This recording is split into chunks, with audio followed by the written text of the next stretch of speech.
సుధాకర్ రెడ్డి గారు నమస్తే సార్. నమస్తే అండి. సుధాకర్ రెడ్డి గారు, తెలుగుదేశం అంటే కూటమి ఇంత గొప్ప విజయం ఎందుకు సాధించిందని అడుగుతుంటే ఒక్కొక్కళ్ళు ఒక్కటి చెప్తున్నారు సార్.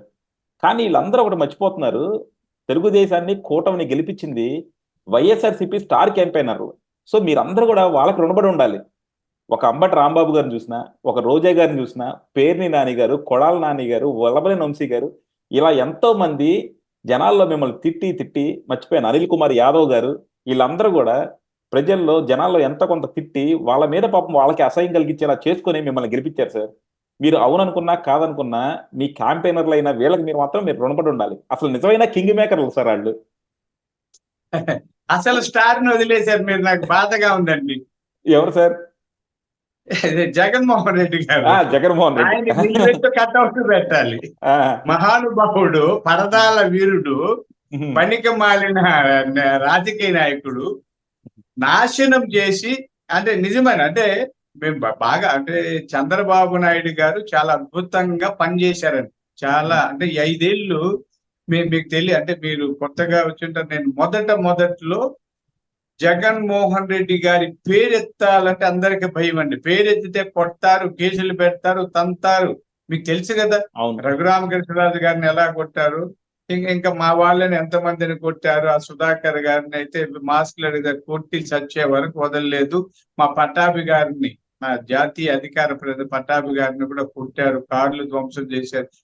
కిరాతకంగా చేస్తూ ఉన్న రోజుల్లో కూడా అంటే మీకు ఇప్పుడు చెప్తానండి, చంద్రబాబు నాయుడు గారు చాలా జాగ్రత్తలు చెప్పేవాళ్ళు మాకు.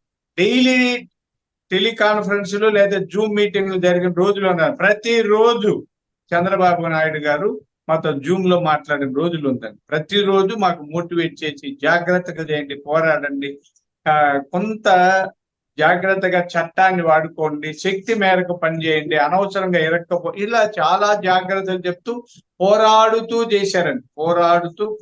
పోరాడారు. ఎక్కువగా చంద్రబాబు నాయుడు గారి పోరాట పటిమే మూలం. అయితే ఇంత అనూహ్యమైన మెజారిటీ రావడంలో జగన్మోహన్ రెడ్డి గారి తోడ్పాటు కూడా ఉందని నేను సర్కాస్టిక్ గా చెప్తున్నాను.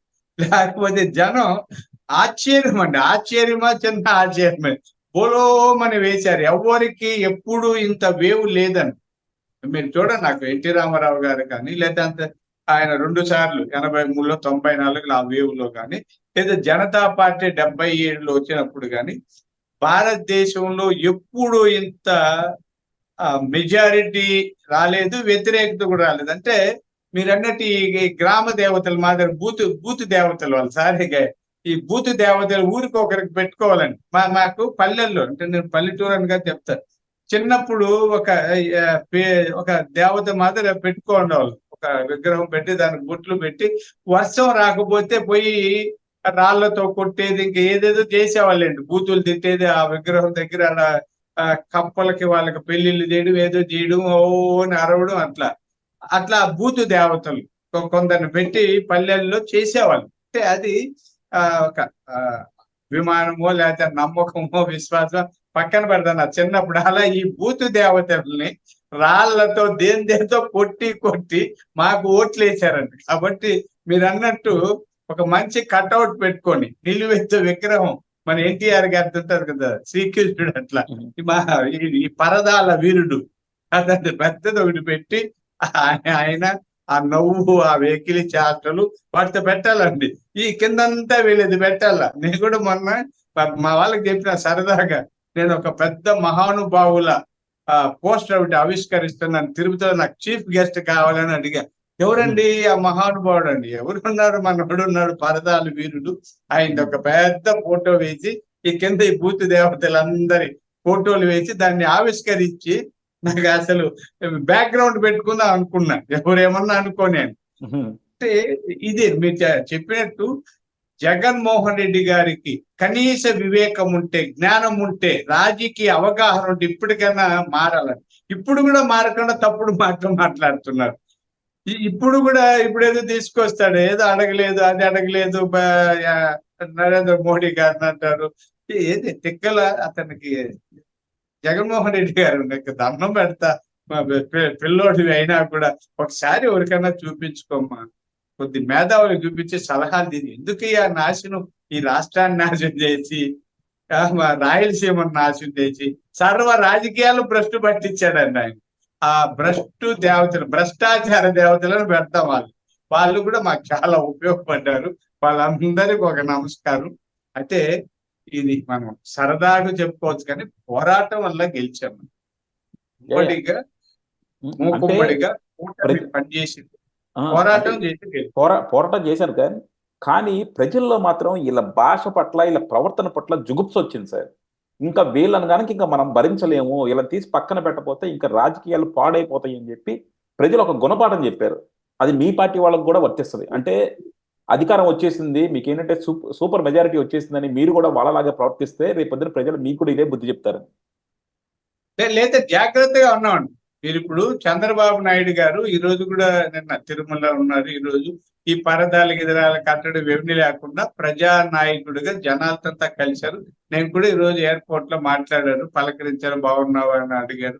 అందరినీ చూస్తూ బాగా, అంటే ఏదో జగన్మోహన్ రెడ్డి గారి మాదిరి కాకుండా పరదాలు గేదాలు తీసేసి, అంటే కొంత ప్రొటెక్షన్ ఉండాలండి. ముఖ్యమంత్రి ఏమీ లేకుండా రక్షణ లేకుండా ఉండరు, కానీ ప్రజల్లో మమేకమయ్యే చేస్తున్నారు. అలాగే మంత్రులకు కూడా శిక్షణ ఇచ్చి ప్రజల్లో బాగా చొచ్చుకుపోయేట్టుగా చేయాలనుకుంటున్నారు. పవన్ కళ్యాణ్ గారు కూడా ఈరోజు చెప్పారు, నేను నాకు పూలమాలలు కుక్కీలు ఇవన్నీ తేవద్దండి, జీరో బడ్జెట్ పాలిటిక్స్, నేను మీలో ఒక మనిషిగా అందరూ కలిసి అభివృద్ధి కోసం పనిచేద్దామన్నారు. ఈ ట్రెండ్ ఇలాగే కొనసాగితే ఈ 5 ఏళ్ళు కాకుండా మళ్ళీ ఒక 5 ఏళ్ళు 10 ఏళ్ళలో కూడా చంద్రబాబు నాయుడు గారి నాయకత్వంలో ఈ కూటమి కొనసాగుతుందన్న విశ్వాసం నాకు ఉంది. చూద్దాం సార్, డెఫినెట్ గా. ఎందుకంటే చంద్రబాబు గారు కూడా జగన్మోహన్ రెడ్డి రాగా ప్రతిపక్షాలని బూతులు తిట్టు అని చెప్పరు కదా.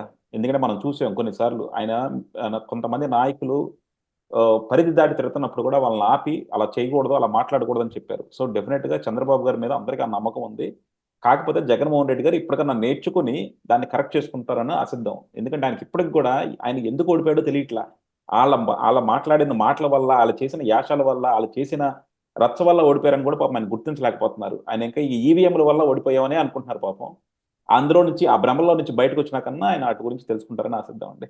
Thank you sir, thank you very much.